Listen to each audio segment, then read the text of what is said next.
अच्छा डॉक्टर, एक और मेरी फ्रेंड है, उनकी एज 42-43 ईयर्स है और she is facing this issue कि कभी तो पीरियड्स उसके 15 डेज़ में होने लग जाते हैं, कभी 30 डेज़ में, और कभी हेवी ब्लीडिंग होती है और उसके बाद कभी बहुत नॉर्मल होता है। तो वो शी इज़ कंफ्यूज्ड कि क्या ये मेनोपॉज टाइम है या क्या करना चाहिए या कोई और इशू है।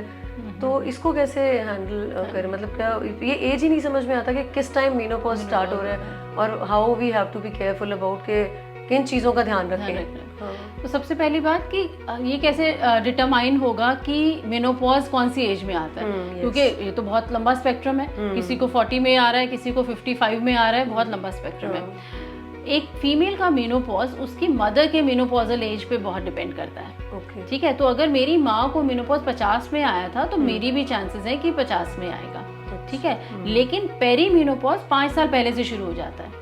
तो मेनोपॉज के जो सिम्टम्स हैं या इरेगुलरिटी ऑफ पीरियड्स है या और सारे सिम्टम, फटीग होना, हॉट फ्लैशेस होना, मूड चेंजेस होना, ये सब 5 साल पहले से शुरू हो सकते हैं। मगर वो जाते जाते जाते 5 साल लगाएंगे पीरियड जाते जाते। तो पहले तो हमारी मदर का पता होना चाहिए। दूसरा, आजकल क्योंकि इनफर्टिलिटी का बहुत ट्रीटमेंट चल रहा है, तो अगर मेरे बच्चे इनफर्टिलिटी ट्रीटमेंट की वजह से हुए हैं और मुझे बहुत बार एग बनने के लिए दवा दी गई है या IVF हुआ है, तो वो नंबर ऑफ एग्स कम हो गए। तो अब नेचुरली अगर नंबर ऑफ एग्स कम हो गए हैं तो मेनोपॉज थोड़ा जल्दी आ जाएगा। तो चाहे मेरी मदर को 55 पर भी आया था, I am prone to have menopause. मेरे ट्रीटमेंट पे बहुत डिपेंड करता है कि मेरा कैसे हिस्ट्री रही है। हाँ, डिलीवरी के टाइम या फिर हाँ, है ना। और तीसरी चीज है गर्ल्स, मतलब गर्ल्स मैं कह रही हूँ क्योंकि स्मोकिंग कैन अफेक्ट मेनोपॉज, है ना। तो इफ गर्ल्स आर स्मोकिंग तो भी एग की क्वालिटी कम होती जाती है, तो भी मेनोपॉज जल्दी। और ये जब हम नॉर्मल जैसे पार्टीज में ड्रिंकिंग कर लेते हैं थोड़ा बहुत, वो भी फिर उससे भी फर्क पड़ता है? ड्रिंकिंग अगर आप ओकेजनल करते हैं तो नहीं करता, वो कार्डियो प्रोटेक्टिव होता है।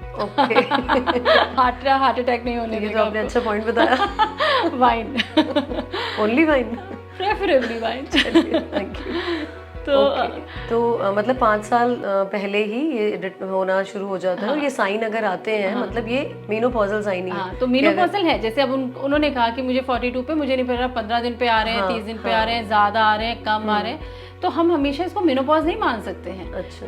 अब हो सकता है फाइब्रॉइड पॉलिप हो जो यूट्रस के अंदर कैविटी के अंदर लटक रहा हो, वो दे रहा हो ऐसी हैवी ब्लीडिंग, और वो हो सकता है कोई इन्फेक्शन हो। भाई पेल्विक इन्फ्लेमेटरी डिजीज में भी तो हैवी ब्लीडिंग हो जाती है, पेनफुल भी होती है। तो हमें और सारी चीजें भी तो रूल आउट करनी है कि उनको इन्फेक्शन तो नहीं है यूट्रस का, उनको कोई पॉलिप तो नहीं है, उनको आजकल एक और डिजीज है एंडोमेट्रियोसिस, जिसमें कि यूट्रस बल्की हो जाता है, उसमें ब्लड भर जाता है, उसको एडिनोमायोसिस कहते हैं। तो एडिनोमायोसिस तो नहीं है, एंडोमेट्रियोसिस तो नहीं है, there are so many things.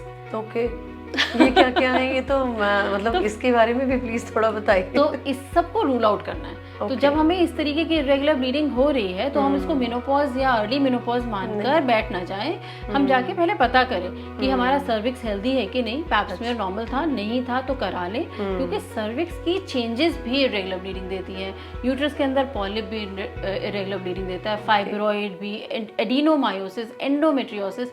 जब डॉक्टर आपका ये सब कुछ रूल आउट कर लेता है, उसके बाद वो कहते हैं कि अच्छा कुछ हार्मोनल टेस्ट करा लेते हैं, और अगर उसमें ऐसा दिखता है कि आपके हार्मोन कम हो रहे हैं, then you are perimenopausing, and once you are perimenopausing we should start supplements, some food, some exercises and all those things. इसका मतलब है that gynae visit for every year is must because we don't know all these those words, which heavy words.